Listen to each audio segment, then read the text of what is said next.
ఎంతటి అనారోగ్యమైనా సరే స్తుతి చేయడం వల్ల మీరే పెద్ద పెద్ద ప్రార్థనలు చేయక్కర్లేదు, కూర్చొని అలాగా ప్రార్థన చేయక్కర్లేదు. పని చేసుకుంటున్న దేవా నీకు స్తుతి, ఈ క్షణం మమ్మల్ని ఉంచావు తండ్రి నీకు స్తోత్రం. మనము స్తుతి చేస్తే దేవుడు మన స్తుతులపై సింహాసనం మీద ఆసీనుడవుతాడంట. మనం స్తుతి మానేసామనుకోండి, కొండలు గుట్టలు ప్రకృతి స్తుతించిందనుకో అది వినలేం. అందుకే మనిషి దేవుడు ఆయన రూపాన్ని సృష్టించుకున్నాడు కనుక స్తుతి చేయాలి. అవి స్తుతించినాయి అనుకో, బండలు గట్ట మనం విన్న సునామీలు, తుఫాన్లు, భయంకరమైన టొర్నాడోలు ఇవన్నీ వస్తాయి అవి స్తుతి చేసినాయి అంటే. మనిషి ఎప్పుడు స్తుతి చేయాలి. మీకు మేలు చేసేవారి కొరకు ఎప్పుడు ప్రార్థన చేయాలి. మీకు అపకారం చేసినా సరే వారి కోసం ప్రార్థన చేయండి. మాకు రుణపడద్దు, దేవుడికి రుణపడి ఉండాలి, మాకు అక్కర్లేదు. మనిషికి మనిషి ఎప్పుడు రుణస్థుడు కాదు. దేవుడు నిన్ను సృష్టించిన దేవుడు, నన్ను సృష్టించిన దేవుడు సృష్టికర్త. ఆయనకి మనం కృతజ్ఞత చేయాలి. మనిషి పట్ల మనిషి కృతజ్ఞత ఎవరు చూపించరు. ఇప్పుడనే కాదు, రేపొద్దు నేను ఇవ్వలేదనుకో నన్ను తిట్టుకుంటారు అందరూ. నిజం. ఒకవేళ దేవుని చిత్తంలో ఒకవేళ మాకు ఒంట్లో బాగోక మేము 1 నెల ఇవ్వలేదనుకో ఖచ్చితంగా తిట్టుకుంటారు. ఎవరన్నా సరే అమ్మ, మనిషికి మనిషి ఎప్పుడు కృతజ్ఞతడు కాదు. దేవుడికి కృతజ్ఞత చేయాలి. ఆలోచన చేయడు మనిషి విచక్షణ జ్ఞానాన్ని కోల్పోయేది లోకంలో ఉన్నప్పుడు. మనం లోకంలో కాక దేవునితో ఉన్నామనుకో మనకి విచక్షణ జ్ఞానం ఉంటుంది. ఆ పైనుండి వచ్చే జ్ఞానం మనకు ఉంటుంది. ఆహా, వీళ్ళు తప్పు చేస్తున్నారు గనక, దేవుడు మనం తప్పు చేస్తున్నామని తెలుసు, కానీ తండ్రిని ఏమని వేడుకున్నాడు, వీరేం చేస్తున్నారు వీరికి తెలియదు గనక వీరిని క్షమించు అని. ఆ క్షమాగుణం మనలో ఉండాలి. ఆ క్షమాగుణం ఎప్పుడైతే ఒకరిని క్షమిస్తామో అప్పుడు మనకి రాజ్య మార్గం ఏర్పడుతుంది. ఒకరికి ఎప్పుడైతే సహాయపడుతున్నామో ఆ క్రియ మన వెనక వస్తుంది. ఇవేం పట్టుకెళ్ళాం, మనం చేసే నీతి క్రియలను మాత్రమే మనకు అక్కడ సాక్షిగా ఉంటాయి. మనం చేసే తప్పులు కూడా ఒక పక్కన చూపిస్తాడు దేవుడు, కానీ నీతి ఎప్పుడైతే హెచ్చింపబడిన ఆ తప్పుని క్షమిస్తాడు దేవుడు. అర్థమైందా అండి? ప్రార్థనా శక్తి కలిగి ఉండాలి, ఎప్పుడు స్తుతి ఉండాలి మీ నోట. చిన్న పాట పాడుకో.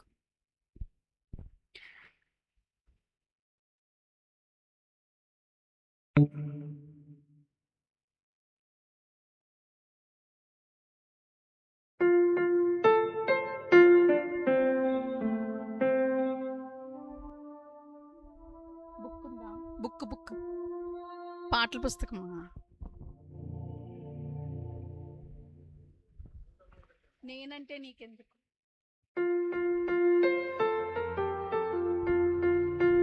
ఆంటీ పాటల పుస్తకం ఎవరా? పుస్తకం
పలకరించకపోయినా పలకరిస్తూ ఉంటావు, మాట వినకపోయినా కలవరిస్తూ ఉంటావు.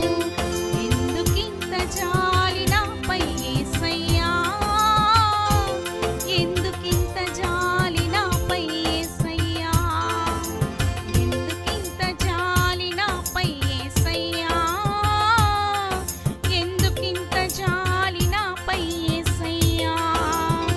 ఏ ఫలమో ఈ బంధమో నా ప్రేమమూర్తి తాళలేను నీ ప్రేమను. నేనంటే నీకెందుకో ఈ ప్రేమ, నన్ను మరచిపోవెందుకు. నేనంటే నీకెందుకో ఈ ప్రేమ, నన్ను మరచిపోవెందుకు. నా ఊసే నీకెందుకో ఓ యేసయ్యా, నన్ను వీడిపోవెందుకు. కష్టాలలో నష్టాలలో వ్యాధులలో బాధలలో కన్నీళ్ళలో కడగండ్లలో వేదనలో శోధనలో నా ప్రాణమైనావు నీవు. ప్రాణమా నా ప్రాణమా, ప్రాణమా నా ప్రాణమా, ప్రాణమా నా ప్రాణమా. హల్లెలూయా, హల్లెలూయా, హల్లెలూయా. దేవునికి స్తోత్రం కలుగును గాక. మరి మీ అందరికీ కూడా నా వందనాలు. అందరూ బాగున్నారా? ఆరోగ్యంగా ఉన్నారా? ప్రార్థన చేసుకుంటున్నారా? వాక్యం చదువుతున్నారా? నేను ఇలా అడుగుతూనే ఉంటాను. మీరు అబద్ధం చెప్పినా, అబద్ధం చెప్తే మీకే నష్టం. చేస్తే చేశానని చెప్పండి, లేకపోతే చేయలేదని చెప్పండి. ఓకేనా? దేవునికి స్తోత్రం కలుగును గాక. పునరుత్థానుడా, విజయశీలుడా, నా ప్రాణనాథుడా.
మన ప్రతి అవసరం తీర్చేది యేసయ్య.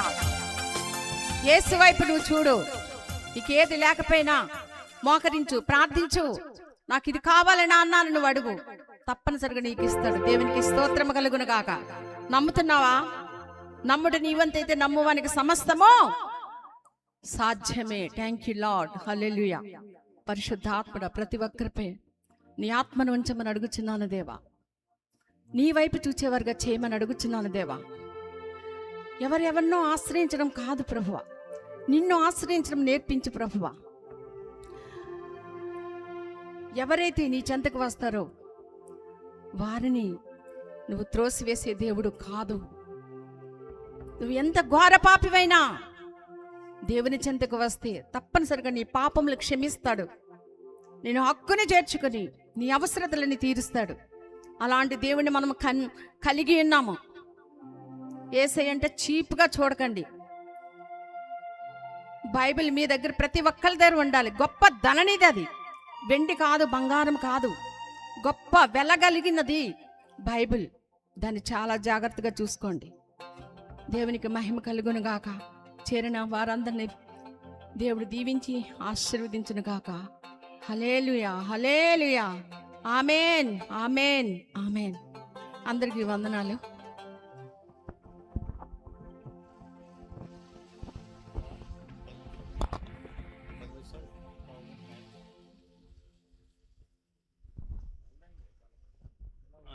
ఇలా చాలు సార్. హల్లెలూయా. ప్రభు నామంలో ఈ విధంగా మనల్ని సమకూర్చి ఈ యొక్క మంచి కార్యమును చేయడానికి సహాయం చేసిన దేవదేవునికి చప్పట్లు కొట్టి స్తోత్రాలు చెల్లిద్దాం. స్తుతి, ఘనత, మహిమ, ప్రభావములు యేసయ్యకే కలుగునుగాక. మరి బావగారు గాలి సుబ్బరాజు గారు, జిఎస్ఆర్ కన్స్ట్రక్షన్ కంపెనీ యజమాన్, ఫౌండర్, వారికి, మా చెల్లికి, అలాగే వారి కుటుంబం అంతటికీ, కూడి వచ్చిన మీ అందరికీ ప్రభు నామంలో శుభాభివందనాలు. దేవుడు మనకి ఆయుష్కాలం ఇచ్చాడు కాబట్టి మనం మళ్ళా ఒకసారి ఇక్కడ విధంగా కలుసుకున్నాం. లాస్ట్ మంత్ వచ్చినట్టున్నాను కదా నేను. దేవుని దయ. 2 మాటలు చెప్పి జస్ట్ 10 మినిట్స్ 15 మినిట్స్. మీరందరూ మీలో బాప్తిసం పొందిన వాళ్ళు ఎంతమంది ఉన్నారు? చేతులు ఎత్తండి. 1 2 3 4 5. ఓకే, మీరే ఉన్నారు. బాప్తిసం పొందనోళ్ళు, ఇంకా బాప్తిసం పొందనోళ్ళు అన్నాను నేను. సో మరి మీరందరూ దేవుడిని తెలుసుకోండి. యేసుప్రభు వారు ఒక ఆజ్ఞ ఇచ్చారు. ఏంటంటే, నన్ను నమ్ముకున్న మీరు బీదల్ని కనికరించండి, రోగుల్ని కనికరించండి, తల్లి తండ్రి లేని అనాథ పిల్లల్ని చేరతీయండి. అది ఆయన ఇచ్చిన ఆజ్ఞ. సువార్త ప్రకటించడం ఎంత భాగ్యమో, ఈ విధంగా మంచి కార్యములు లేదా ధర్మ కార్యములు చేయమని బైబిల్లో దేవుడు చెప్పాడు. ఆ చెప్పిన ఆజ్ఞను బట్టి ఈ లోకంలో ఉన్న ధనవంతులు అందరూ అలా చేస్తున్నారా? చేయట్లేదు. బావగారి కుటుంబం ఆ విధంగా చేస్తున్నందుకు దేవునికి మహిమ కలుగునుగాక.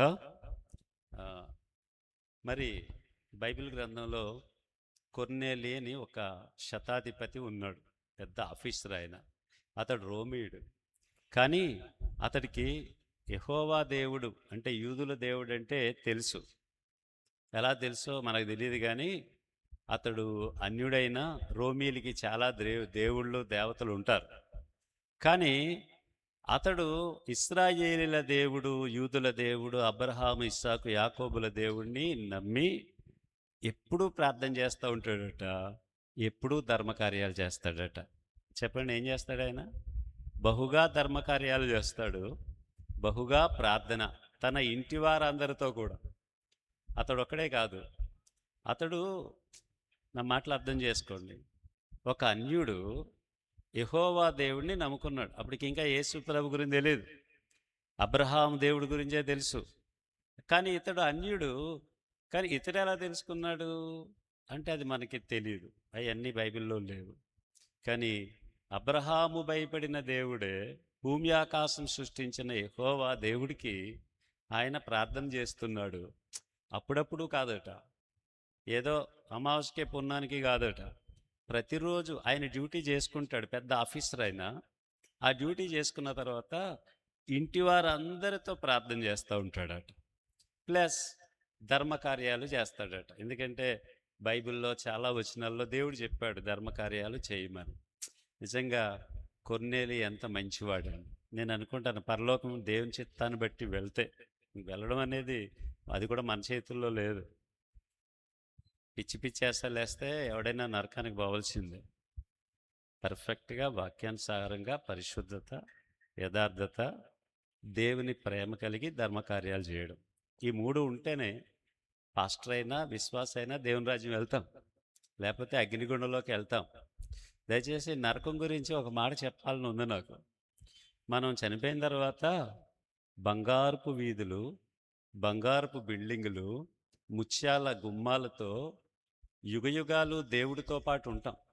మనం సత్యాక ఎలా బతుకుతామంటే, దేవుడు ఎటువంటి శరీరము మహిమ శరీరంతో ఉంటాడో దేవుడు లాంటి శరీరం మనకి దేవుడు ఇస్తాడు. ఇంకా అక్కడ రోగాలు ఉండవు, అక్కడ ఏ రోగం ఉండదు, ఏ బలహీనత ఉండదు, ఏ మెడిసిన్ వాడక్కర్లేదు. దేవుడు, దేవుని ప్రజలమైన మనము యుగయుగాలు ఉంటాం. ఇంకోటి ఏంటంటే ఆయన సన్నిధిలో సంపూర్ణ సంతోషం ఉంటుందట. ఇంక అసలు విచారం అనే ప్రసక్తే లేదు. సంపూర్ణ మనకి తెలిసిన సంతోషాలు. మరి నాకేదన్నా కొన్ని గుడ్ న్యూస్లు వస్తూ ఉంటాయి, సంతోషమే, ఆనందమే. మా అబ్బాయి ఎక్కడో యుఎస్లో ఉన్నాడు, దేవుడి దేవలన అక్కడ నాన్నగారు అలాగే ఇలాగని చెప్తుంటే యాజ్ ఏ తండ్రిగా నేను చాలా సంతోషిస్తూ ఉంటాను. అలాగే ఆత్మలు రక్షిస్తున్నప్పుడు సంతోషమే. కానీ ఈ సంతోషాలన్నీ ఇప్పుడు మీకు ఇవి ఇస్తుంటే కొంచెం సంతోషం. ఈ సంతోషాలన్నీ దేవుడి దగ్గర ఉండే సంతోషంతో పోల్చుకుంటే ఒక పైసా అంత కూడా ఉండదు. అంత గొప్ప సంతోషం అక్కడ ఉంటుంది. నువ్వు నేను మనం అందరం బ్రతికేది వీటి గురించి కాదు, ఆ యుగయుగాలు సంతోషంగా ఉండే ఆ జీవితం గురించే బ్రతకండి. ఒకవేళ నువ్వు నిర్లక్ష్యం చేసి దేవుడిని నమ్ముకోకుండా బాప్తిస్మం తీసుకోకుండా, ఒకవేళ తీసుకున్నా కూడా చెడ్డ మార్గంలో జీవిస్తే ఖచ్చితంగా నరకంలోకి వెళ్తారు. ఒక మాట చెప్తున్నాను, శ్రద్ధగా వినండి. ఈ లోకంలో మీకేదో కొంతమందికి బలహీనతలు ఉన్నాయి, ఏదో వ్యాధులు ఉన్నాయి. ఏమున్నాయి, కొన్ని రోజులు ఉంటాయి. మందులు వాడుతూ ఉంటే ఏది ఉండదు, హ్యాపీగా ఉండొచ్చు. నాకు తెలిసిన హెచ్ఐవి పేషెంట్లు ఈ దుఃఖముక్కల్లాగా ఉంటున్నారు ఇప్పటికీ. మాకంటే బలంగా ఉంటున్నారు, దేవుడిని నమ్ముకున్నారు, ఆనందంగా ఉంటున్నారు, వాళ్ళు హ్యాపీగా ఉంటున్నారు.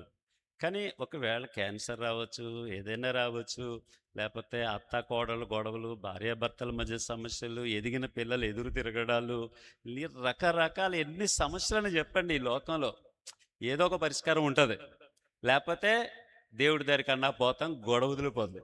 కానీ నువ్వు నరకంలోకి వెళ్ళావనుకో, ఆ సమస్య ఎప్పటికీ పోదు. ఇంకా అక్కడి నుంచి పారిపోయి బయటికి వెళ్ళలేవు. పోనీ శిక్ష ఒకడెవడన్నా సెంట్రల్ జైలుకి వెళ్ళాడు అనుకోండి, 7 సంవత్సరాలు 10 సంవత్సరాలకి, ఏదో రోజు నేను బయటికి వెళ్తాను, వెలుగు చూస్తాను, ప్రజలను చూస్తానే ఒక నిరీక్ష ఉంటుంది. కానీ నరకం అనే జైల్లోకి వెళ్ళారనుకోండి, నీకు నిరీక్ష ఉండదు, అందులోంచి బయటికి రాలేవు, యుగయుగాలు కాలాల్సిందే. అందుకనే పరలోకము నిత్యము ఉండే పరలోకం, ఎటర్నిటీ, నిత్య పరలోకం, నిత్య రాజ్యం. అలాగే నరకం కూడా నిత్య నరకం.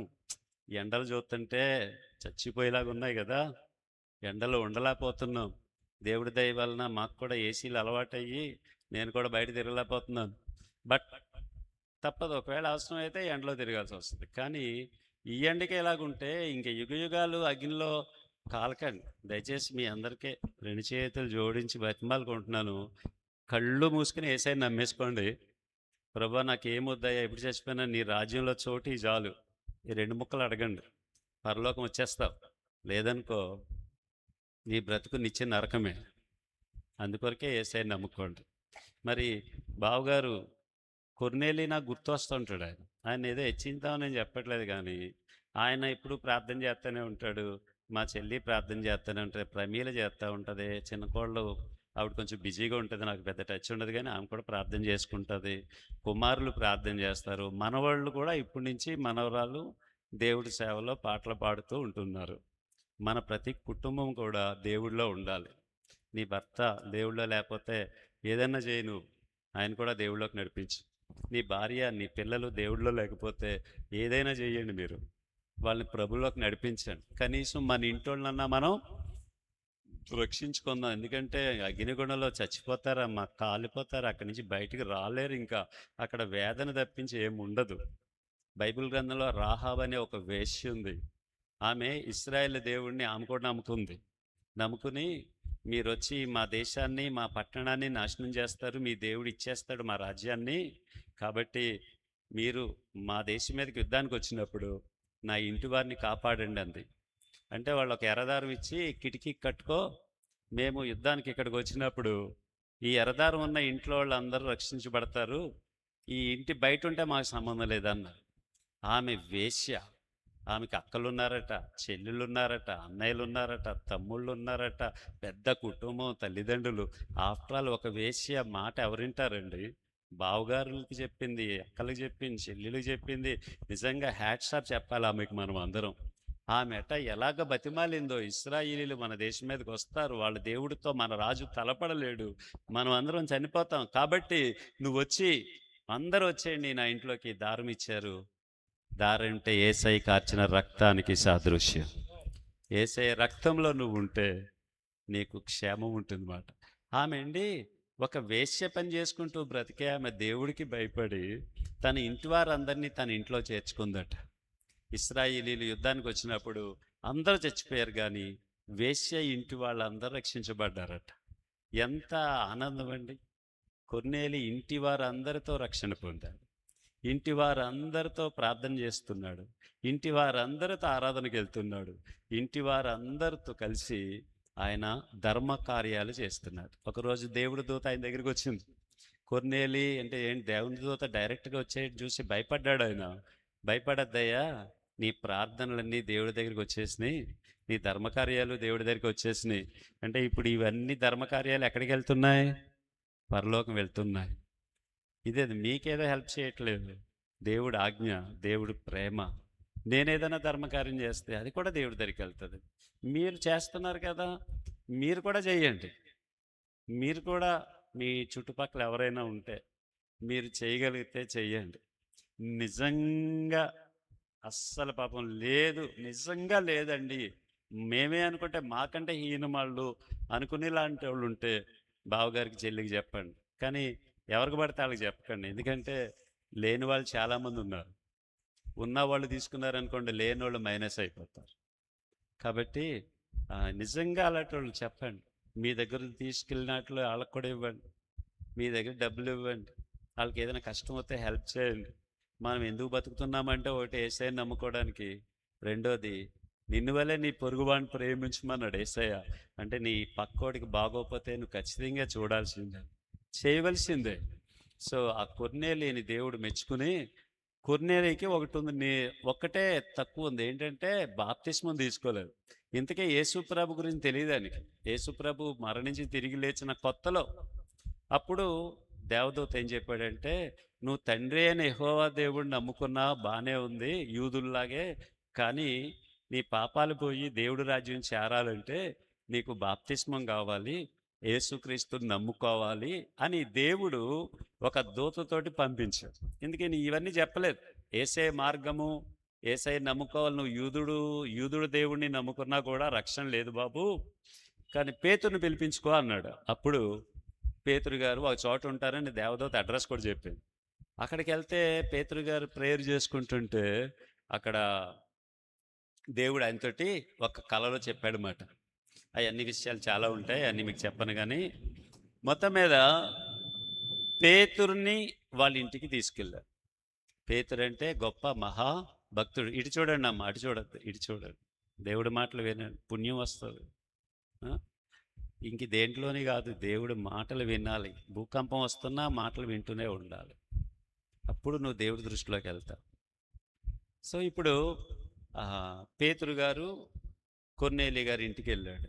వెళ్ళేసరికి ఈ కొర్నేలి తన ఫ్రెండ్స్ని, తన బంధువుల్ని, తన ఆఫీసర్స్ని అందరిని తీసుకొచ్చి, మా ఇంటికి ఒక గొప్ప దేవుడి మనిషి వస్తున్నాడు, మీరు అందరు రండి అని చెప్పితే వాళ్ళందరూ వచ్చారన్నమాట. అలాగే మీరు కూడా యేసు ప్రభుని ఇతరులకు పరిచయం చేయాలి. మీ ఇంట్లో అందరినీ పిలిచి దేవుడి గురించి చెప్పాలి. మరి ఆయన ఉద్దేశం అదే. ఒక గొప్ప దైవజుడిని దేవుడు పిలిపించుకోమన్నాడు, నేను పిలిపించుకున్నాను, రేపు ఆ టైంకి వస్తారు మీరు అందరు రండి అన్నాడు. అందరిని తీసుకొచ్చాడు అన్యులందరినీ. చూడండి ఎంత మంచివాడు ఆయన. ధర్మకార్యాలు చేస్తున్నాడు, ప్రార్థన చేస్తున్నాడు. అన్యుడైనా సరే ఇశ్రాయేలీయుల దేవుణ్ణి నమ్ముకున్నాడు. ఇప్పుడు దైవజనుడు ఇంటికి వస్తున్నాడని తెలిసి అయ్యా తన ఫ్రెండ్స్, తన బంధువులు, అన్ని జనులందరినీ పిలిపించుకున్నాడు. ఎందుకంటే వాళ్ళు కూడా మేలు పొందాలని, వాళ్ళు కూడా రక్షణ పొందాలని. నువ్వు డైరెక్ట్గా సువార్త చెప్పకపోయినా ఇక్కడ ఇంతమంది సేవకులు ఉన్నారు, దైవజనులతో చెప్తే నువ్వు 10 మందిని పోగేసావు అనుకో, వస్తారు. ఎవరు రారండి చెప్పండి, షాద్నగర్ నుంచి నేనన్నా వచ్చి చెప్తాను సువార్త చెప్పడానికి. అర్ధరాత్రైనా ఎప్పుడైనా ఎక్కడన్నా తిరుగుతాను నేను. ఒక 10 మందికి మా ఇంటికి పాస్టర్ గారు వస్తారు, ప్రార్థన చేస్తారని చెప్పాను. వస్తారు, పాస్టర్ గారు వస్తారు. వాళ్ళకు కూడా దేవుడి గురించి తెలుస్తాయి. ఆ 10 మందిలో ఒక 5గురు రక్షణ పొందినా చాలా సంతోషం. అన్నిటికన్నా విలువైంది ఈ సర్వలోకంలో ఉన్న డబ్బంతా పోగు చేసి తక్కెట్లో ఒక పక్కన పెట్టిన ఒక ఆత్మ విలువ ఎక్కువట. అంటే నీకు రక్షణ కావాలి. అప్పుడు పేతురు గారు ఏం చెప్పాడంటే, ఇదిగో నీవు యెహోవా దేవుణ్ణి నమ్ముకున్నావు, కానీ పాపాలు పోవాలంటే యేసు క్రీస్తు కార్చిన రక్తంలో నీ పాపాలు కడుక్కోవాలి. యేసు నామములో, ఆకాశం కింద ఇవ్వబడిన ఏ నామములో రక్షణ లేదు, యేసుక్రీస్తు నామములోనే రక్షణ ఉన్నదంట. ఆ మాట చెప్పాడు ఆయన. చూడండి, ఇప్పుడు యూదులకి, ముస్లిమ్స్కి, ఎవరైనా సరే, కొంతమంది ఒక మతం ఉంది. ఆ మతం ఏంటో తెలుసా? సృష్టికర్తనే నమ్ముతాం మేము, ఇంకెవరిని నమ్మం. సృష్టికర్త పేర్లు 100 పేర్లు ఉన్నాయి కాబట్టి మాకు తెలియదు అదంతా. ఈ భూమి ఆకాశం సృష్టించిన మహాదేవుడా నీకు స్తోత్రం అంటారు అంతే.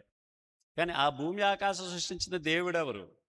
యేసు ప్రభు గురించి చెప్తుంది, కలిగి ఉన్నది ఏది ఆయన లేకుండా కలగలేదు. ఆకాశము కానీ ఆకాశమందున్నవి కానీ, భూమి కానీ భూమి యందున్నవి కానీ, సమస్తము కంటికి కనబడేవి, కంటికి అన్నిటినీ సృష్టించిన దేవుడే యేసుక్రీస్తు. సో ఆయన నామములో రక్షణ పొందుకోవాలి. పాపం క్షమించబడాలంటే రక్తములో నువ్వు కడగబడాలి. గొర్రెల రక్తం, మేకల రక్తం కాదు. దేవుడు మానవుడిగా వచ్చి, ఈ మధ్య ఒక పెద్దోడు 3 మేకులు పీక్కులేనాడు అంటున్నాడు. వాడికి అర్థమవుతే వాడే ముందు దేవుడు పాదాల మీద పడతాడు, ఘోర పాపిని ప్రభువా అని. నువ్వు నీ పాపాల కొరకు, నీ చేతులతో చేసిన పాపాలు, తలంపులతో చేసిన పాపాలు, వ్యభిచారం చేసిన పాపాలకి బల్లెంతో పొడవబడి, ముళ్ళ కిరీటం పెట్టబడి, మొత్తం ఆఖరి రక్తపు చుక్క వరకు మన కొరకు దారిపోసాడు ఆయన. ఆయన చేసిన ఆ మహాపుణ్య ధర్మ కార్యం ముందు మనం చేసి అన్ని చాలా తక్కువే.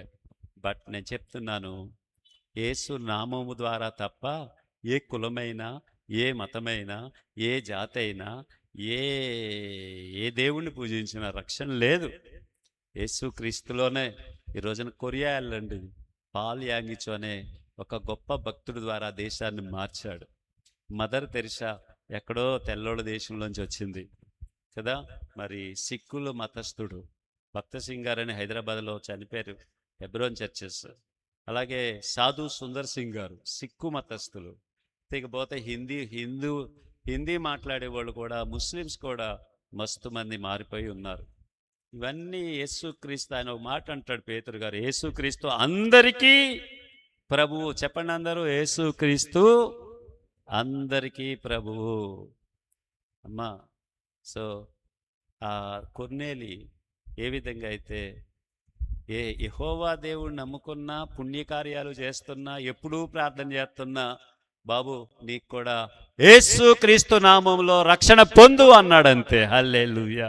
వెంటనే వాళ్ళ మీదకే పరిశుద్ధాత్మ దిగి వచ్చేసాడండి. వాళ్ళందరూ ఆత్మపూర్ణులు అయిపోయారు.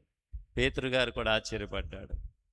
మేము రక్షణ బాప్తిసం పొందిన తర్వాత పరిశుద్ధాత్మతో అభిషేకించబడ్డాం, వీళ్ళు ఇంకా యేసుక్రీస్తు నామంలో విశ్వాసం ఉంచగానే పరిశుద్ధాత్మ పొందేశారని చెప్పి వెంటనే వాళ్ళందరికీ బాప్తిసం ఇచ్చేసాడట. చప్పట్లు కొట్టచ్చు కదమ్మా.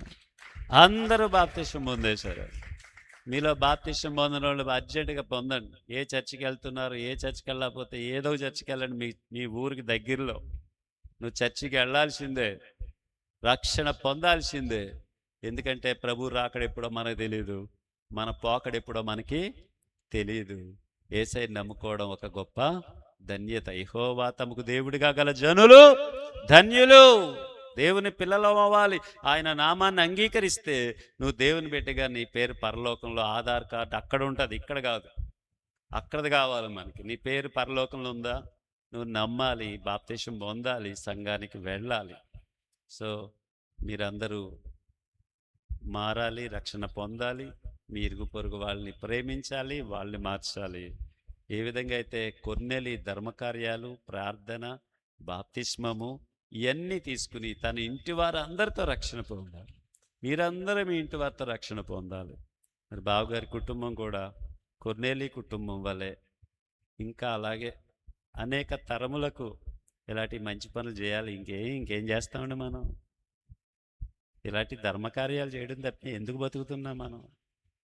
ఒకళ్ళకి అన్యాయము, ద్వేషము, కోపము, కుట్ర ఇవన్నీ వేస్ట్. ప్రార్థన చేసుకోవడం, నీకున్న దాంట్లో ఇతరులకు ఇవ్వడం, ఇదే భక్తి. ఇది తప్పించి అన్నెసరీ థింగ్స్ మీద బుర్ర పెట్టకండి. బావగారిని ఈ ప్రాంతంలో ఇలా నిలబెట్టుకున్నందుకు మనం అందరం దేవుడికి స్తోత్రం చేద్దాం. హల్లెలూయా. చిన్న ప్రార్థన చేస్తాం. తండ్రి, నీ పాదాలకు వందనాలు. కొర్నేలి ఆ రోజుల్లో మీరు వాడుకున్నారు. రక్షణ కొదువై ఉన్నదని పేతురు గారిని పంపించి సువార్త ప్రకటించి బాప్తిస్మ ఇప్పించారు. మీకు వందనాలు చెల్లిస్తున్నాం. ఇదిగో ఈ ప్రాంతంలో నీ దాసుడు సుబ్బరాజు గారిని, వాళ్ళ కుటుంబాన్ని నిలబెట్టుకుని ఇదిగో కొర్నేలి వలె ధర్మకార్యాలు చేస్తున్నారు. వీళ్ళందరూ ఇంకా రక్షణ లేని వాళ్ళు రక్షణ పొందుకోవాలి. ఈ చిన్ని పరిచర్య రాబోయే దినాల్లో నూరంతలుగా విస్తరించబడునుగాక. ఈ దాసుడికి, ఈ దాసురాలకి, కుటుంబం అంతటికి మంచి బలము, ఆరోగ్యం దయచేయండి. ఆ మోకాల్లో నిబ్బంత యేసునామంలో తొలగిపోవునుగాక. కాపాడండి తండ్రి. ఇప్పుడు ఈ సమయంలో ఇవన్నీ ప్రేమతో ఇస్తూ ఉండగా ఇవన్నీ నీ దృష్టికి అంగీకారం ఒకటకు సహాయం చేయండి. ఇగో వాక్యం ద్వారా, ప్రార్థన ద్వారా వీటిని పవిత్రపరచ. ఇవి తింటున్న వారు, త్రాగుతున్న వారికి నూతన బలము యేసు నామములో కలుగునుగాక. ప్రతి బలహీనత, రుగ్మత, వ్యాధి యేసు క్రీస్తు నామములో ఇప్పుడే తొలగిపోవునుగాక. పరిశుద్ధాత్ముడా, దైవ సేవకులను అందరిని దీవించమని యేసు నామములో స్తుతించి ప్రార్థిస్తున్నాము పరమ తండ్రి. ఆమేన్.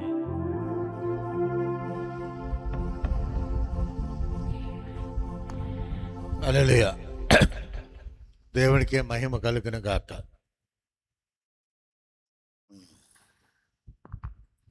అందరూ బాగున్నారా? నేను ప్రార్థన చేస్తున్నా, వాక్యం చెప్తున్నా, పాటలు పాడుతున్నా, ఎవ్రీథింగ్ అందరినీ అబ్జర్వ్ చేస్తూనే ఉంటాను. దేవుడు ఆ జ్ఞానం ఇచ్చాడు నాకు. మీకు ఇబ్బంది కలగకూడదనే ఉండనే మేము ప్రయత్నం చేస్తాం. కలిగితే మేము ఏం చేయలేం. అలా ఉన్న వాళ్ళే రావాలి. ఓకే, దేవుడికి మహిమ కలుగును గాక. ఇది ఏప్రిల్ నెలలోకి వచ్చాం. అప్పుడే 4 నెలలు అయిపోయింది, సంవత్సరం అయిపోయి. మరి ఈస్టర్ తర్వాత మనం కలుసుకోవడం జరిగింది. యేసు ప్రభువు వారి పునరుద్ధారణ తర్వాత మరి కలుసుకున్నటువంటి ఈ కార్యక్రమం గురించి అమ్మగారు కూడా పునరుద్ధారణకు సంబంధించిన పాటే పాడారు. అంచేత మనందరం దేవుణ్ణి ఘనంగా, పునరుద్ధానుడైనటువంటి యేసయ్యని హృదయంలోకి ఆహ్వానించుకొని ఆయనలో ముందుకు సాగాలి. పునరుద్ధానం అంటే ఏంటి? ఓ వ్యక్తి చనిపోయి సమాధి చేయబడి మరలా సమాధిని తీసుకుని బ్రతికి 3వ రోజున మరలా లేచి నిలబడ్డవాడే ఆయనే యేసయ్య. అంచేత పునరుద్ధానం అంటే మరలా లేవటం. చనిపోయిన వాడు మరలా లేదు, పునరుద్ధం. మళ్ళీ సెకండ్ టైం లేచాడు యేసయ్య. చనిపోయాడు, పుట్టాడు, చనిపోయాడు, తిరిగి మరలా బ్రతికి లేచాడు, మనతో జీవించాడు, మనతో ఉన్నాడు. ఇప్పుడు యేసయ్య ఎవరి దగ్గర ఉన్నాడంటే మనతోటే ఉన్నాడు. మన కొరకే లేచాడు, మనతోటే ఉంటాడు, మన కొరకే వచ్చాడు. Very good. ఈ సత్యం తెలుసుకోండి. నమ్మి బాప్తిసం పొందినవాడు రక్షించబడను. నమ్మని వారికి శిక్ష విధించబడును. ఆ శిక్ష ఇందా చెప్పారు కదా, నరకము. రెండే రెండు ఉన్నాయి, చాలాసార్లు చెప్పాను. ఇది కూడా ఒకటి స్వర్గము, ఒకటి నరకము. అన్ని మత గ్రంథాలు అదే బోధిస్తుంది. స్వర్గము, నరకము, పరలోకము, అగ్నిగుండము ఇలా చెప్తా ఉన్నారు. ఏదైనా యేసు ప్రభు వారు నమ్మిన వారు మాత్రమే అని బైబిల్ చెప్తుంది. ఏం చెప్పలేదమ్మా. నా ద్వారా తప్ప ఎవరును పరలోక రాజ్యముకు రారు. పరలోక రాజ్యము స్వర్గమునకు ప్రవేశించరు. పరలోకమునకు గేటు నేనే, ద్వారమును నేనే అన్నాను. యేసుప్రభు వారు చెప్పారు, నేను చెప్పింది కాదు ఇది. అంచేత వారిని నమ్ముకుంటాం, నేను నమ్ముకున్నాను, అది నమ్మాను. అంటే చనిపోవాల్సిన వారే, పుట్టినవాడు చనిపోవాలి. ఎప్పుడో రేపో ఎల్లుండో సంవత్సరం 10 ఏళ్ళ 70 ఏళ్ళ 100 ఏళ్ళైనా చచ్చిపోవాల్సిందే. చచ్చిపోయిన తర్వాత ఎక్కడికి వెళ్ళాలి? ఎక్కడికి వెళ్ళాలి? పరలోకం అంటే ఏంటి? స్వర్గలోకమునికి వెళ్ళాలని కోరుకున్నాను నేను. ఆ స్వర్గలోకానికి వెళ్ళడానికి మార్గం ఎవరంటే నేనేం చెప్పాడు యేసయ్య. మరి కనవాళ్ళు చెప్పుండొచ్చు, నాకు తెలియదు. నేను చదివింది బైబిలే. అంచేత బైబిల్లో యేసయ్య చెప్పాడు. యోహాను గ్రంథంలో, యోహాను సువార్తలో క్లియర్గా, నా ద్వారా తప్ప ఎవడనో పరలోకము రారు. నేనే మార్గము నేను, నేనే సత్యము నేను, నేనే జీవమునైనాను, జీవ మార్గం నాతోనే ఉందని చెప్పారు. అది తెలుసుకున్నవాడు ధన్యుడు, తెలియకపోతే వాడు కర్మము. మనం చేయగలిగింది ఏం లేదు. అంచేత మీరందరూ నమ్మి బాప్తిసం పొంది దేవుళ్ళలో ఎదిగి మీరందరూ పరలోక రాజ్యంలో చేరాలనేదే మా ఆకాంక్ష. ఇది ఇచ్చేది నేను కాదు. ఎన్నోసార్లు చెప్పారు, మళ్ళీ చెప్తున్నాను. అమెరికా వాళ్ళు డబ్బులు తిని మేము ఇవ్వం. వాళ్ళు ఇచ్చినా మేము పుచ్చుకోం. వాళ్ళకే మేము ఇస్తాం. దేవుడు నాకు ఇచ్చాడు, నేను ఇస్తాను, నో ప్రాబ్లం. నా కుమారుల కష్టార్జితం ఇది ఇచ్చింది యేసయ్య. నా కుమారుల కష్టార్జితం ద్వారా యేసయ్య ఇస్తున్నాడు. ఇది ఇచ్చేది ఆయనే, తీసుకునేది మీరు. కృతజ్ఞతలు ఎవరు చెప్పాలి? మీరు యేసయ్యకే చెప్పాలి. హల్లెలూయా. యేసయ్య నీకు ఆహారం పెట్టావు, వందనాలు. నాకు మందులు ఇచ్చావు, వందనాలు. మరి యేసయ్య నాకు ఈ శక్తినిచ్చావు, వందనాలు అని చెప్పి ప్రతి క్షణము మీరు తినేటప్పుడు ప్రతి ముద్ద ఎవరిచ్చారు? యేసయ్య. యేసయ్య ఇస్తేనే మీరు తింటున్నారు. అది జ్ఞాపకం చేసుకోండి. నేను కాకపోతే నా కొడుకులు ఇస్తారు, నా మనవాళ్ళు ఇస్తారు, ఎవరో ఒకరు ఇస్తారు. ఇవ్వడం కరెక్ట్ కాదు. ఇచ్చేవాడిని చూడాలి. తీసుకునేవాడు, ఇచ్చేవాడు ఎవరో పరలోకం నుండి వస్తుంది మనకి. ఆ పరలోకం మన్నా ఇది, పరలోక ఆహారం ఇది, పరలోకం శక్తిది, పరలోకం మందు ఇది, పరలోకం సమస్తం ఇదే ఉంది. పరలోకం అమృతం ఇది. పరలోకం నుంచి వచ్చే అమృతం మీరు తినండి, శక్తిగా ఉండండి. దీన్ని అన్యాక్రాంతం చేయకండి, మంచిగా బ్రతకండి, ఆరోగ్యంగా ఉండి. సామాన్లో మా కోడలో లిస్ట్ చదువుతుంది. ఈ నెలలో ఒక ఐటమ్ ఎక్స్ట్రా పెట్టాను. ఎందుకంటే రాగిపిండి, సోడిపిండి మళ్ళీ 1 కేజీ పెట్టాం. ఎందుకంటే యాసంకాలం 3 నెలలు సోడిపిండి కూడా ఇద్దాం. లాస్ట్ ఇయర్ కూడా ఇచ్చాను. లాస్ట్ ఇయర్ 1/2 కేజీ ఇచ్చాను. ఇప్పుడు కేజీ సోడిపిండి కూడా పెట్టాం. మీరు జావ కాసుకోండి, తాగండి, అంతే.